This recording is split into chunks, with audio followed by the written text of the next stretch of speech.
I had something that I'd seen a little while ago, a Harvard poll, young Americans think democracy is in trouble.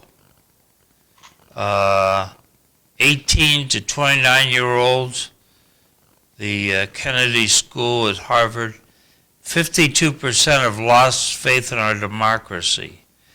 39% say in trouble, 13% say it's failing.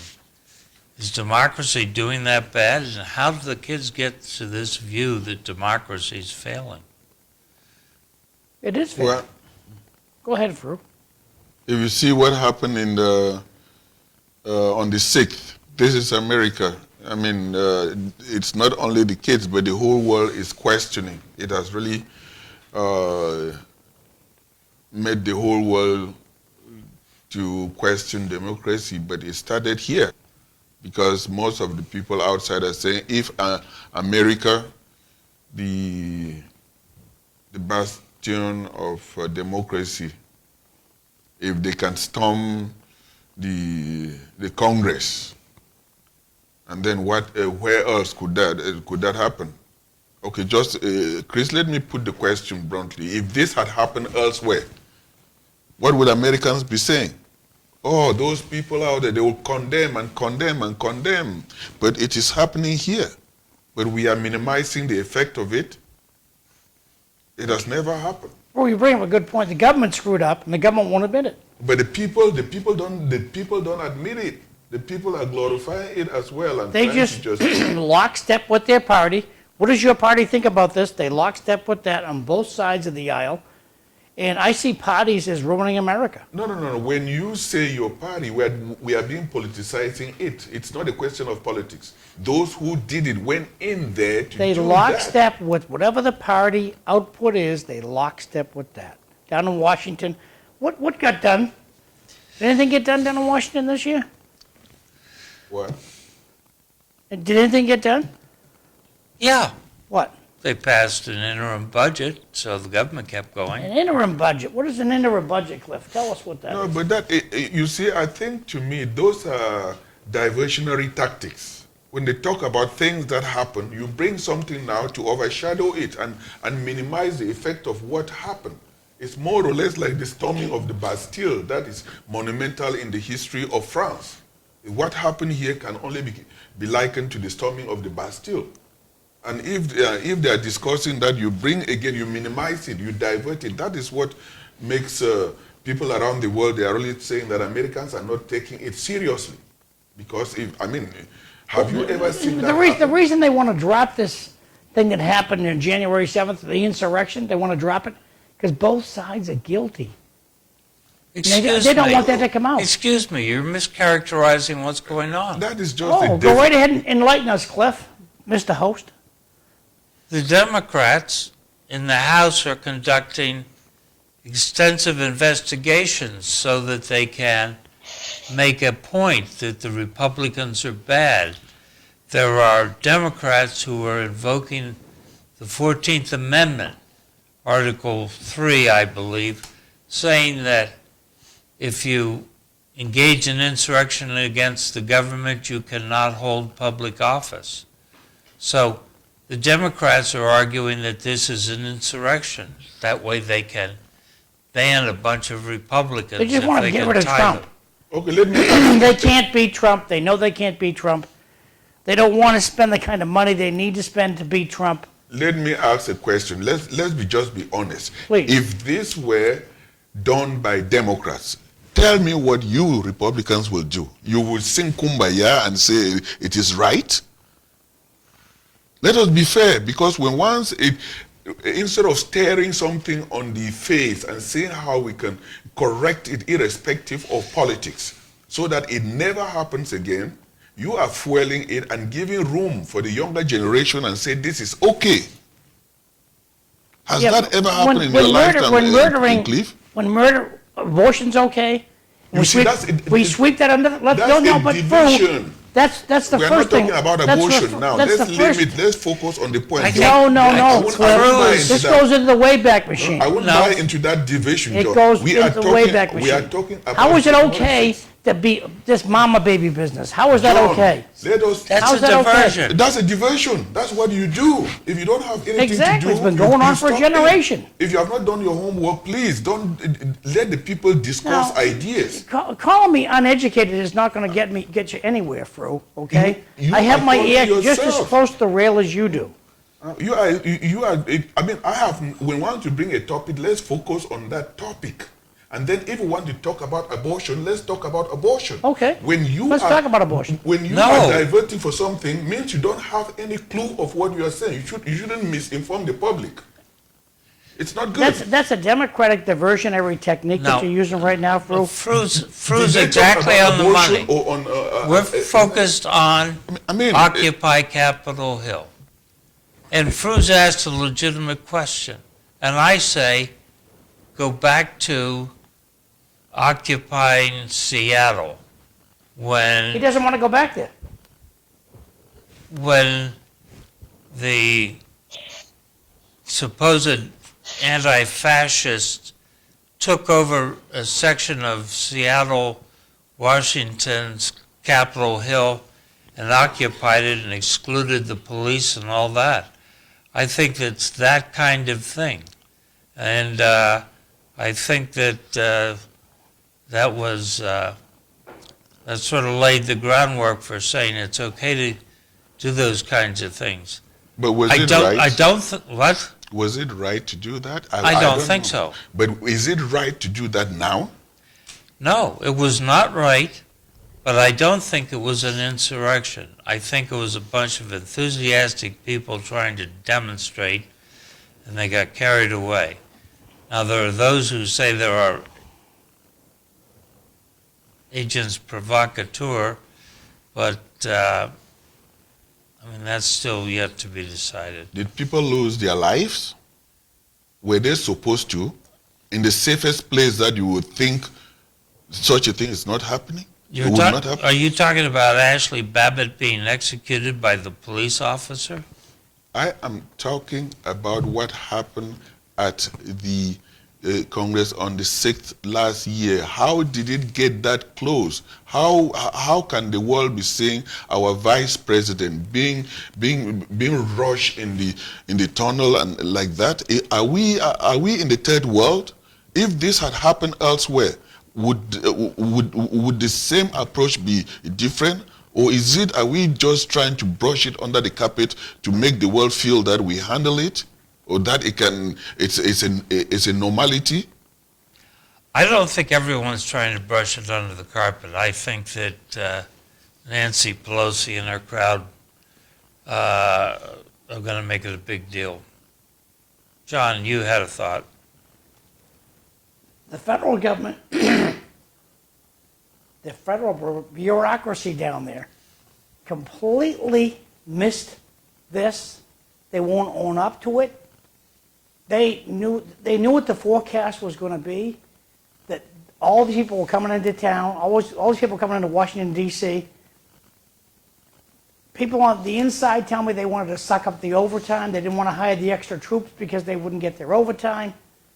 There was a turf war going on. Don't tell them what's going on. We're not telling them anything. Miscommunication happened between the federal agencies down in Washington, D.C. So I want the whole thing to come out. Not just, we found this bad guy and let's hang him let's put his head on the post and call it a day. I want the whole thing to come out. I think we're looking at this the wrong way. And I'm not picking sides on either party. What I'm trying to look at is our corrupt bureaucracy of our government is the root cause of why things like this happens. If they knew there was issues, they knew it. If you look at all the reports and all the facts and data, they knew there could be issues with what was going on January 6th. And they chose to ignore everything.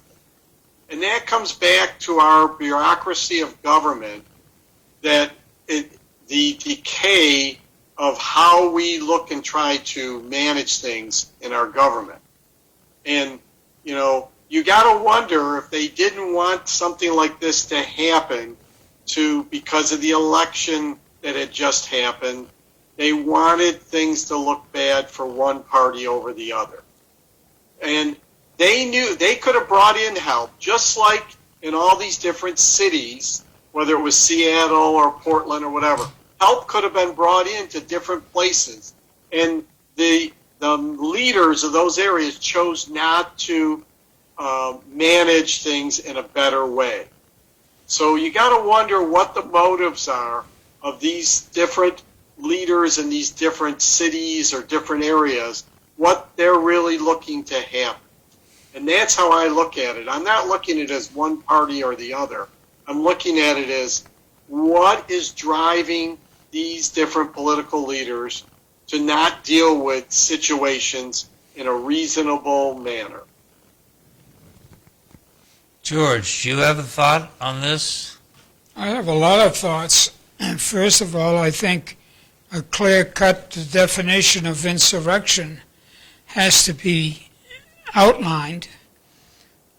Secondly, was it an insurrection? And if it was, then there's a problem. The problem, I thought, lies with the fact that the government knew something was going to take place, and they should have done something to prevent it, like call up the National Guard as they did later on. I don't know what the answer is. I don't know if anybody knows what the answer is. But insurrection, can you tell me what insurrection means? I tend to disagree with you, John, on that. I don't blame the military for what happened. I blame the leadership in government for letting that happen, because they chose not to have the proper resources brought to bear to deal with the situation. And, you know, like I said, it's not one party or the other, because it happens on both sides. It's the bureaucracy and the motives of whoever's in charge and what they want to see happen. I mean, as far as George with insurrection, it definitely does not fit the definition of an insurrection, because insurrection is a violent overthrow, violence happening. That was not violence. There was some things that happened, but if you look at other countries on insurrections in other countries, real insurrections, there's violence and there's different things that happen. And when you compare it to January 6th, it's no comparison at all. And again, I look at the bureaucracy of government, whether I don't care which party it is, because it happens on both sides the way things are running. And that's my big concern, is that the leadership that's in charge, whatever situation it is, are not capable or choose not to deal with situations in the proper manner. And that's the real root problem. Fru. I just have a question. If we swear, today you said, John, that they will be swearing councillors at Yes. City Hall Correct. to govern the city. And if it will take just our mayor or a city councillor to see something like that and stop. We talk about government, Which government was in place to be able to come out and actually demonstrate the powers that the people invested on them to even prevent things like this happening? How can journalists come on public and be saying a different thing, but also calling... There are no more journalists. Can I finish my point, please? Journalists are gone. Can I finish my point? Fictitious characters. Continue. That is John. a diversion. Yep. How can journalists come on the air and condemn something, but at the truth comes out now that they were calling the man in charge, even their family, the children, calling and say something. Who is then the government? If you see it and you cannot take immediate action that you swear to uphold and control, when once we are talking here about the government, then what kind of a government, what lesson are you telling the world? That we don't have a government? What's a That there journal? was no one in control to be able to at least make a statement and then let the people disobey you. If, Oh, you in your co- mind- if you compare a few months back during the demonstration about George Floyd, did you see the National Guard coming in to protect the situation? Is that, if you compare those situations, is that, which one is more important? The capital or that one that they had Washington barricaded? Look at, I mean, let's examine Just what a- we are saying and see Oh, can I whether talk yet? it is Can I we are- talk yet? We're telling the world. Can I ask a how- question? Yeah, go ahead, John. What's a journalist? Pardon me? What is a journal? In your mind, what is a journalist? The person who sees and tells what is happening and also getting. Now, what channel do you see a journalist? What TV channel are we tuning in for to see a Fox journalist? News, because they are the ones who were talking and then Fox they were calling. News, okay. And then they knew exactly. Then behind the scene, they were calling Every the one authorities of them- and say something. Say something. Every one of them reads what the teleprompter says, and that's what they stick to. If Yeah, you but don't want to the- read what the teleprompter says, you're fired. We're skimming over an important point, and that is the separation of government. The president may or may not have wanted to send in the troops, but that's Capitol Hill, and it belongs to Nancy Pelosi, and it's her decision with regard to calling in the troops. But who has the bully pulpit to talk to the American people and say this nonsense should stop? Is it Nancy who has the bully No, pulpit? it's the or- president, and he Okay, did. then why should we not equally say something in that regard? We are just going. We say it's not politics. When once you call Nancy, you are already telling the public that it's politics, that you are siding on the other side. Move right on to, this is Inauguration Day in Lowell.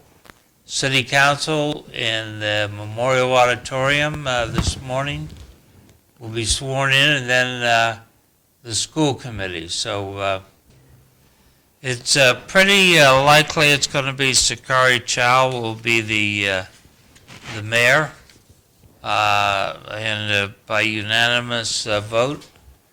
And who do you think is going to be the vice chairman for the school committee, Mike? Who do I believe is going to be? Yeah. I don't know. I think it's up in the air a little bit. I'm not really sure. I haven't gotten a good sort of sense on that, to be honest. I haven't talked to many of the members. Have you heard? You guys have information that I don't? No. Yeah, no, I'm not really sure. But I mean, Andy Dakota is the vice chair currently for a couple more hours, like you said. Do you think he wants to keep it? I don't know. I don't Okay. know. I haven't talked to Andy on it, and I haven't really been up on that one. Folks are touting the diversity of the new city council, but that seems to classify people not by their thoughts and ideas, but by their skin color. Do we have a diverse city council, do we think? Fru, do you think it's a diverse city council? Well, historically, whether we say diverse, I'm just going back historically. During the Reconstruction, you had a diverse Congress. Was it judged by people's color, by the color of their skin, or by the ideas that they bring to the table? And I cannot judge anyone now until I give them 90 days. I'm not looking in terms of the color on the city hall, but I'm looking in terms of whether they are up to do the job or not. And after 90 days, if you ask me, I will be able to say positively and constructively whether they are up to the job or not. I'm marking this paragraph to save for 90 days. He's keeping you right on that 90-day, yeah. Yes. January, February, March. I think Fool's April Day. Fool's Day will be the day. Yep. So, George, looking back over your experience with Lowell, do you think this is a diverse group of people, or do you think they're all part of the bubble? I think they're all part of a puzzle. I'd rather not use the word colored in any way, shape, or form. I think they're residents of the city of Lowell, and they're trying to do their best to maintain it. Whether they happen to be green or purple, it doesn't matter to me. As long as they have the heart of Lowell in their souls, I think that's what we should be looking at and nothing else. Okay. I've mentioned this before, but I'm not sure that the redistricting brought to us by the plaintiffs' lawyers has achieved what I would have hoped for, which was larger participation. Of all the 6 at-large candidates for the school committee, each of them got more than 50% of their vote from the same 3 districts, Belvedere, Pawtucketville, Upper Highlands. So the other districts need to step up and participate. So for me, the top issue is for the city council is how to engage more voters. Yep. So, John, you wanted to make a comment. Yeah, I'll bet you that we have more voters in Pawtucketville, the Highlands, and Belvedere than we do in the other districts too. And my point is that you can't make people vote. You can't make people golf. To most people in Lowell, they don't want to vote. I don't know why. Since the city council, in their wisdom, never puts anything on the ballot that's controversy, if you want people to vote, you simply put the question on there. The city will no longer pick up your trash. Yes or no? You put that on the ballot, and you're going to have a ton of people show up to vote. That's just my take. Back to you, Cliff. I think it's a problem. People think their vote doesn't matter, but I think it does. A lot of people didn't vote last year. Are they not patriotic? Same reason. They saw no reason to vote. Yes, they're not patriotic. That's your take. When you talk about voting, Cliff, I just want to understand that how can you evaluate the changes based on what you have said about the lawsuit that they have changed, the voting system, and the city council has changed?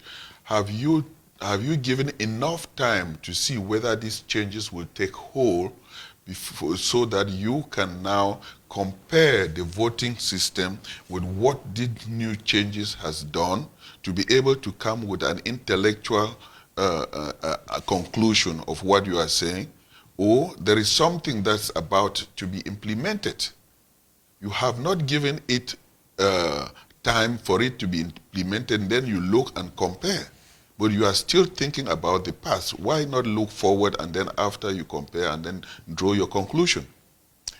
I've drawn a preliminary conclusion that it didn't get people out to vote, but I'm going to wait for the next election in 2023, and then I'm going to get all you guys to sign up for a lawsuit to change how we vote. I thought you had him. And he came right back with it. So, I saw where county DAs are dropping charges against former Governor Cuomo with regard to credible cases of groping. I read up on that, Cliff, and yeah, part of that has to do, they're talking about they have credible evidence, but there's a statute of limitations. I just read an article yesterday on that to catch up on it, and they're saying the reason why that they're not going after Cuomo for some of this is because that state trooper in particular who said that she was inappropriately touched is because of statute of limitations. But there is still a charge against Cuomo against a current staffer that for groping. So that has not gone away. But till I see him going into a jail cell, I don't have much hope for anything happening to him. Well, I don't see much hope. I think the only way to send a Stormy real message Daniels on for people vacation. to have some kind of confidence that they can't get away with this stuff is they need to go to jail. They need to pay for it. They're not going to go to jail. Michael, on the left here is the new governor of New York. And her name is Kathy Hochul. Hochul, I believe. Hochul. Yeah, H.O. Kathy Hochul. Yeah. Hochul. And the new New York City mayor is UL, yes. Eric Adams. Hochul. Eric Adams. He's the new mayor. She's the new governor of New York. Fru, since you're going to sneak out on me here in about 5 minutes, I thought I'd bring up Ambazonia. You sent me a text from some former Assistant Secretary of State for African Affairs. He seemed to be applauding the international community getting the Francophone government to talk. Is that the way you read that? No, I think he is saying that if the Francophone government gets its act together, they should be able to avert a lot of disaster from them, because Thabo Nagy, he was the U.S. Under Secretary for African Affairs, and he has, what he talks about Ambazonia has changed based on what his observation and how Ambazonians have risen up and stood against a very powerful enemy supported by France. So he sees now that the discussion is really picking up heat, that something that Cameroon had thought that would last only 3 months. People who never had weapons, who never had anything to defend themselves, who were disarmed before this, they have actually held one of the strongest army in the world, I think about the 30th or so, for 6 years now. And he's already saying that, in fact, French Cameroon government should be able to start thinking of how they will come to talk to be able to settle this thing diplomatically. Yeah. That, but it's sort of like Russia and Ukraine. The Francophone government in the capital has got to change its mindset. And Vladimir Putin, the president of Russia, doesn't seem ready to change his mindset either. He has the Ukraine as part of Russia mindset and doesn't seem to want to change. How long has Ukraine been free? Since the breakup of the Soviet Union, since the 90s. It was part of the Soviet Union. So when the Soviet Union collapsed in the 90s, all those other caucasus, they gained their independence. Isn't that? Right. But before Ukraine was and was not part of Russia, through a couple thousand years of history, sometimes it's been independent. No, it was not part of the Soviet Union, not Russia. Yeah, but Putin thinks it's part of Russia. Oh. That they're both Orthodox, religious, Ukrainian Orthodox, Russian Orthodox churches. Here's what Google's putting up today. It says independence from Russia in 1918, West Ukraine Republic in 1918, active unity in 1919, whatever that. Independence from the, I don't see when they went back to the USSR, but independence from the USSR, 1991. So all this century they've been free. Well, Cliff, coming you asked about Amazonia. I just want to wrap it out, but the difference is very clearly clear. The Europeans, they would back France. They know how they manipulate this. France is the one that is actually causing most of the problems in Africa and in Amazonia. No European power will stand up against France, because France is a member of the Security Council. It is an old boys club. So the number of people that are being killed in Amazonia are really unspeakable. But yet, there are no international media, because European nations are in a club of the elites. Whatever affects their interests, they would not want to step on each other's toe. It happens that France is in Cameroon. All of them are mute, as well as... Well, folks, just keep banging on the door, because when you first started to come here, nobody ever heard of Amazonia. Now, at least Google's saying, why is Cameroon divided into two? These questions were never on any place before. Exactly, that's what I'm saying. Keep knocking on the door, man. You're doing a great job. You see, Thabo Negi and people are now calling Amazonia, not Southern Cameroon, because French Cameroon was very, very skillful. When they say Southern Cameroon, they confuse it with the southern part of their own country and deceive the whole world that it is an internal issue, not an international problem. They have international boundaries that were actually recognized by the UN, by the United Nations. And they have a different language, different political system, different legal system. The other one speaks English, the other one speaks French. They have a common law system, the other one have a civil law system. And so that's what the world should know, and they are beginning to know. So you can only hold some people, you can only fool some people some of the time, but you cannot fool all the people all the times. Thank you. Okay.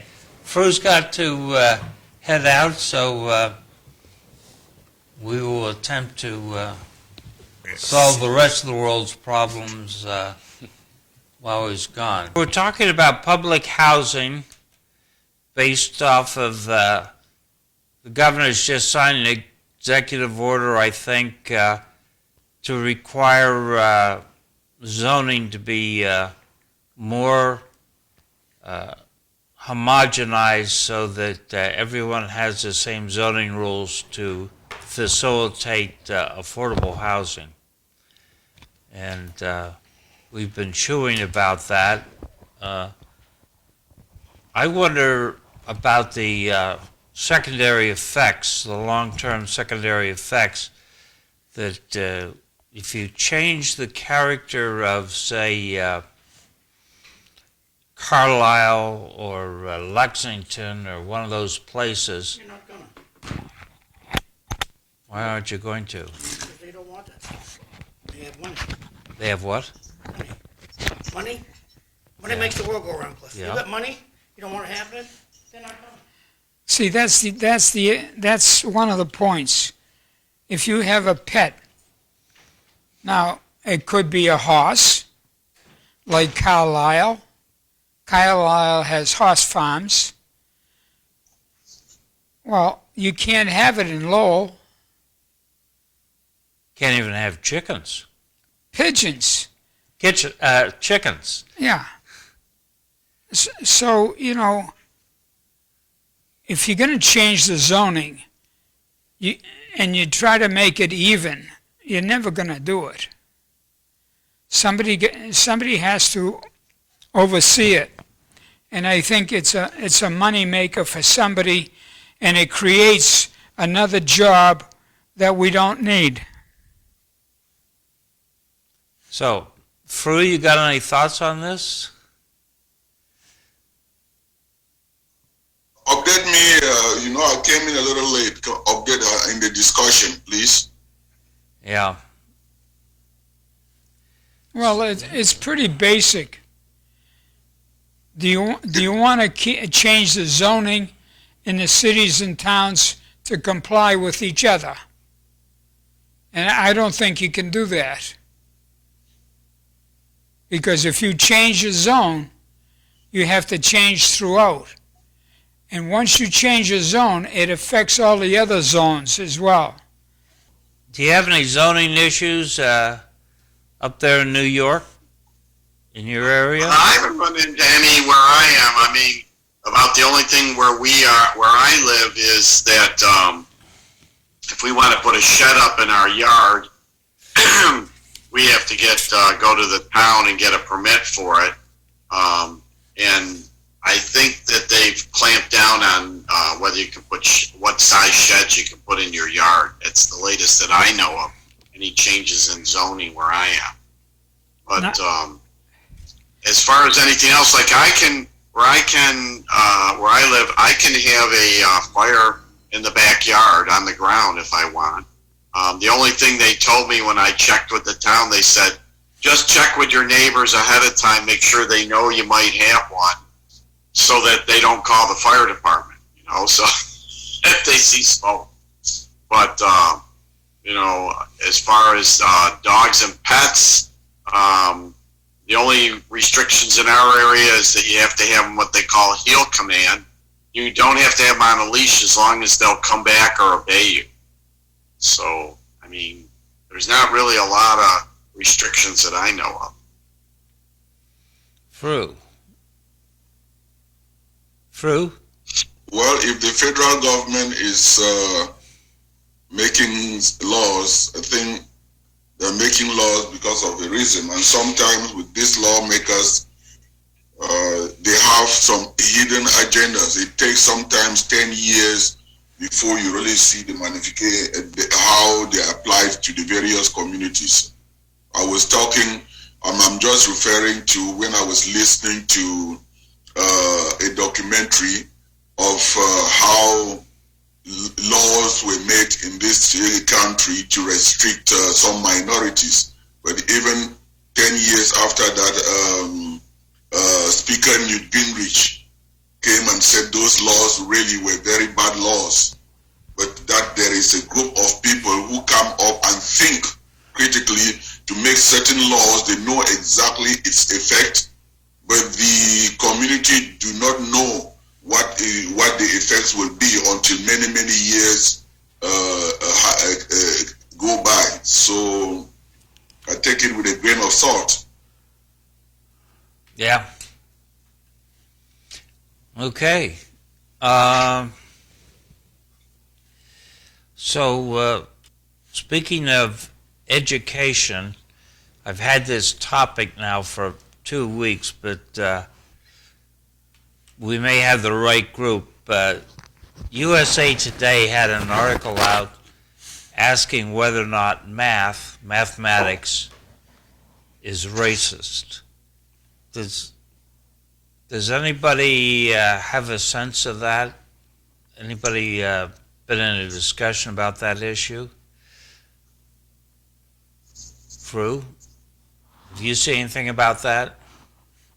I'm not saying not really, but just speaking generally, in the classroom, it depends the teacher, what the teacher says. So mostly since the classroom is made up of students that they come from various backgrounds, the teacher may be saying whatever they are saying based on their limited knowledge. But you put a parent in that same classroom, the parent would look at it differently. So when you say racism is, or what people say is in the eyes and the ears of the beholder. Because right now, once you are talking about that in the school academic, they're talking about critical thinking. Some parents will not think that is racist, but other parents will think that it is. But math itself, the idea that 2 + 2 always equals 4, I think some people put that down to some sort of Western European rigidity with regard to science. I don't know.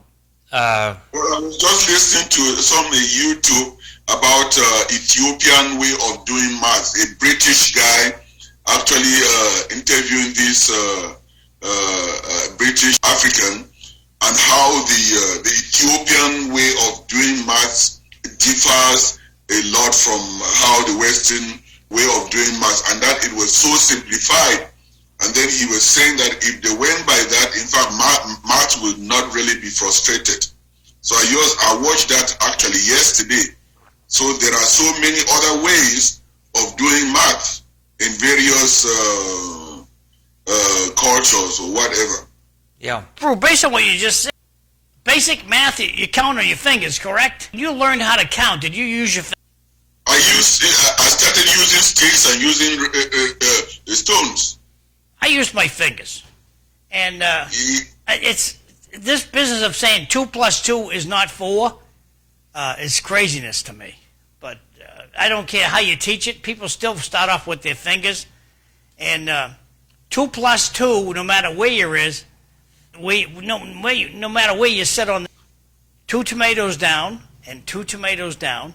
How many tomatoes do you have? You don't have 6. I just don't get it. I'm saying that a good mathematician will prove you otherwise, and he will be right. You will be right. I'm not I don't. Math was one of my worst subject in school. Well, I understand that. I flourished in math, so that's okay. I agree with John. 2 plus 2 equal 4. It doesn't equal 5 or 6 or 10. Now, why do you want to change? I don't want to, but some people think that's too rigid. How rigid? I mean, If you have 2 tomatoes on the table and you add 2 more, why is it so hard for you to conceptualize? That's 4. No matter where you are, that's 4. You have 4 tomatoes.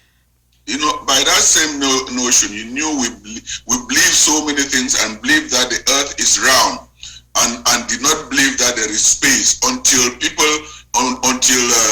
astronomers landed in the moon. Then we started discovering things. So there are always things beyond what we know. Okay, Fro, And there is always room for discovery. Fro, you got 2 tomatoes on the left side of the table, 2 tomatoes on the right side of the table. You don't have any more tomatoes. Those are all the tomatoes you have. How many tomatoes do you have? Over to you. John, from my limited knowledge and what I see, there are certain things that No, my eyes can Fro, see. look down on the table. You have 2 tomatoes to the John, left. John, you're 2 interrupting tomatoes to him. the right. No. He's not going to get off into yes. Fozzie land here, okay? You got 2 tomatoes on the table to the left, 2 tomatoes on the table to the right, and you have a problem telling me how many. It depends it depends. I'm seeing the same thing that you are seeing. It's your You may be table. seeing tomatoes, but I'm seeing something else. So you don't blame me for telling you that I'm seeing something. I can see where this wacky thing goes. This is craziness. On the other hand, No, there isn't. You don't have a. Yes. You have a claw. Yeah. Don't you have a claw? How many other hands do you have? on the other hand, No, how many other hands do you have? I think All you right. have to get back to, is math, and I think you have to separate those two. I look at it a little different way. Math is probably one of the most universal languages in the world, because what John's saying is, it doesn't matter what quote language we speak, whether you speak English, French, German, Lithuanian, Russian. If you go up to somebody, whether you have 4 tomatoes there or 4 items, I'm just going to say 4 items. Everybody knows what that is. So to say that math is racist is, I don't know where they're coming from for that, because it's a universal language that everybody seems to understand. So I don't see how it's racist. We're talking about basic things like, we have 2 gallons of milk or 3 tomatoes, 2 apples. Everybody knows what that is. They grow up and everybody, doesn't matter what language you know to speak, everybody knows what it is. So I don't see how it's so racist. And I really am struggling with where they're coming up that this is racist. And it has nothing to do with intelligence, because almost everybody can understand. Hey, Fru, how much money? Yes. How much money? So you go into a store, you buy a bottle of water. It's $2. You give the clerk $5. How much change you getting back? Very good question, John. I will answer you, then I will make a comment. It's they will give you $3 back. How'd you get that math? That's math. Yes, but let me get, since we are talking in the classroom, all right, assuming if a teacher brings only 5 white oranges, or only 5 white, like in those days, they would bring those white dolls, and then there are black kids in the class. You keep on projecting only those colors. What image are you telling those kids? It depends how you are using that to teach. You are subliminally changing the subconscious of those kids because of what you are using to explain and to explain what Marx is all about. Well, see, luckily, I was born here in lovely Lowell, Massachusetts, and I was taught by the Sisters of Charity down here at St. Peter's School. And racism did not exist in my life. We were all treated as equal. That's what the nun told us. That's what my mother told us.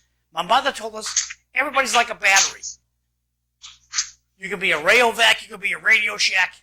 We're all like little batteries. We have energy inside us that makes us human. We're all the same. If you take a Rayovac battery and a Radio Shack battery and you put it in a flashlight, the flashlight works just as good. We're all equal. Just a second. Now we have our government saying, well, it's okay. Let's push genderless dolls. That's where we're going now. Genderless dolls. So, Fru, go ahead, please. Excuse me. Did you understand? Did you visualize the picture I painted? Yes, I did. If you are a math teacher in class, in your country, let me finish. To demonstrate that 2 plus 2 is 4. You keep on bringing white images and white this thing in your demonstration in class. Just like when once there was an experiment. They put black kids and put black dolls and white dolls. All those kids went and picked, all the black kids went and picked just the white dolls. Do you know why they are picking the black dolls? Because they have used those images to make that is the right and that is the standard thing to do, that the other ones don't look good. So you say that yes, that everything's right, because you grew, because in your dormitory or what, there were people who look very much alike. When you get out in the broader world, it becomes a rainbow.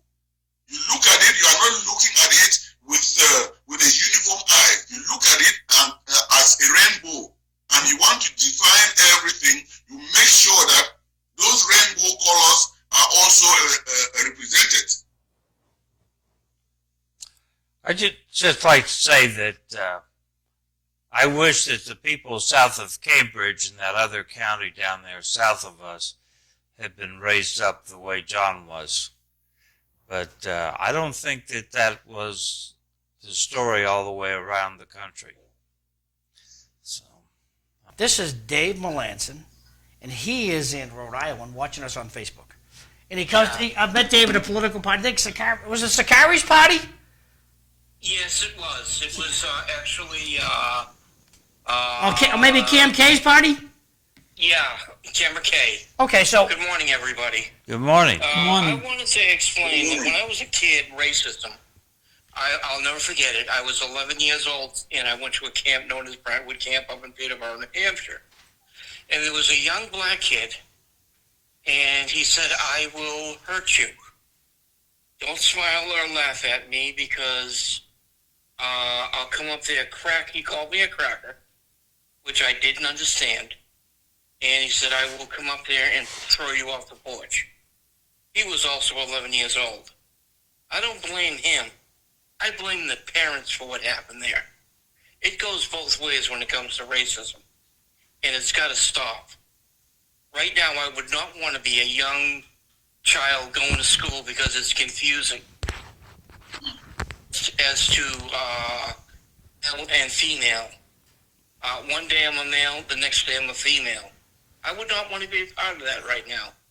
And I hope it stops. And that's what I wanted to share with you, is racism is both ways. And I believe it's taught. I know it's taught. And I personally have a black friend that goes back 40 years. I have another black friend that goes back 35 years. And they are my brothers. They're not friends, they're brothers to me. So, and I can count on them being there. Matter of fact, they've been there all the time for me. One of them called me on my birthday, and he was the first one to call me, Kurt. He said, happy birthday. And I said, thank you very much, Kurt. That was very, very nice of you. And I called him on his birthday. And also when my mother died, my friend Michael was there, and he's black also. But the way I look at it, everyone is the same. We all bleed. We all have feelings. We all care about each other, hopefully. And we should be kind to one another. That's what I wanted to share this morning. And God bless you all. Thank you. Thanks, Thank David. you. Yep. Okay, you have a nice day, gentlemen. Thanks. And keep up the good work there. Okay. Bye-bye. Bye-bye. That was Dave Melanza from Rhode Island. Watch us on Facebook. Okay. Back to you. I just want to add into that, if I may. Cliff, I just want to add in, people seem to forget that when children are born, they're not racist when they're born. Racism is a learned behavior. It is a learned behavior because of the environment they are surrounded by. So the problem is not, the problem with racism is that people learn to be racist. They aren't born that way. So the root problem is we need to make sure people are better exposed, as Fru said, to the world beyond them and to diverse experiences. Because if people are exposed to the wrong experiences, then that's where racism grows and hatred grows. So, I mean, there's where the real root problem is with racism. It's a learned behavior. And you know, when Fru brought that up about math today, I really had to think harder about that because I never looked at things that way. And I can understand now where some people, you know, it's an exposure to an experience on how that can develop, on how people look at things and think it's racist. So thank you, Fru, for pointing that out because I had not ever thought of it that way. Thank you, man. So, Mike, I'm not letting you off the hook. Andrew Cuomo is coming back? Okay, I guess I'm going to try to answer a little bit on Andrew Cuomo. Unfortunately, it looks like nobody has any spine is willing to go the route to try to pursue it. Is all the charges have been dropped against Andrew Cuomo for all the sexual harassment charges. So the problem with that is, well, there's more than one problem. Again, women who have been sexually harassed now are looking like, well, if somebody's powerful, you know, they can get away with anything. And I just don't understand why they're not willing to pursue this. They say that still state and federal, you know, charges could be brought, and it's not just Andrew Cuomo. This happens a lot with powerful people. It's nobody's willing to go the route to go after it. So the additional problem with Andrew Cuomo is he's a narcissist and he's a bully, and he thinks the world revolves around him.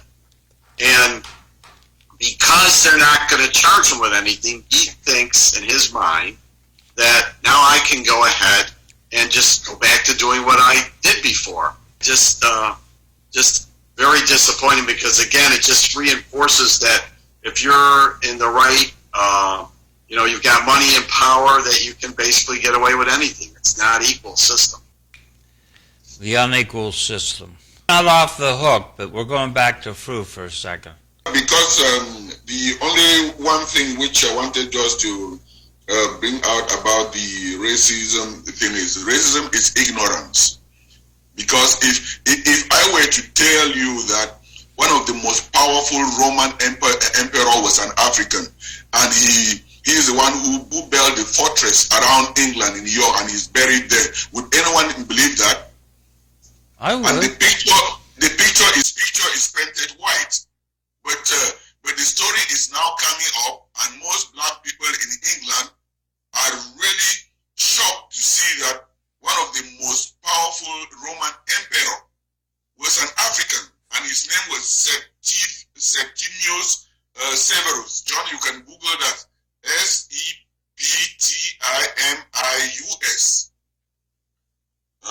Severus. He was an African, one of the most powerful Roman emperor. So this is the ignorance that people cover history and not tell the right history, and people base on that and use that against other groups and against other minorities. And racism is anyone who professes racism is ignorance. And just let that person go and educate himself. You will see that that person will shut his mouth most of the time that they talk about racism.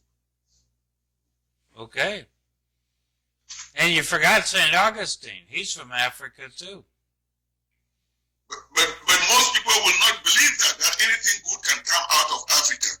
In those days, the Europe were fighting and killing themselves. There was nothing like white man.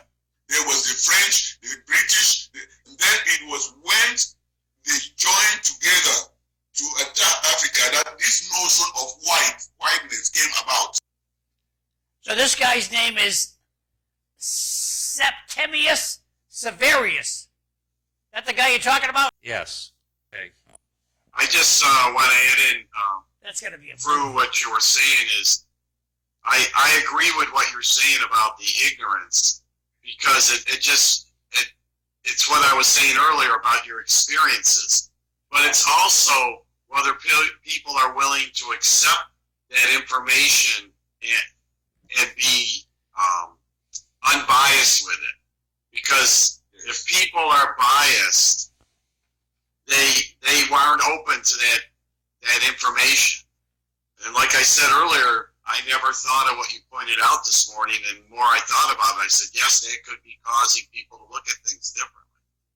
So, but I agree with you. It's about education, and that's what worries me about what's happening in schools now. I don't think that the young kids and people are getting educated with everything, the way that could help them understand what's going on in the world.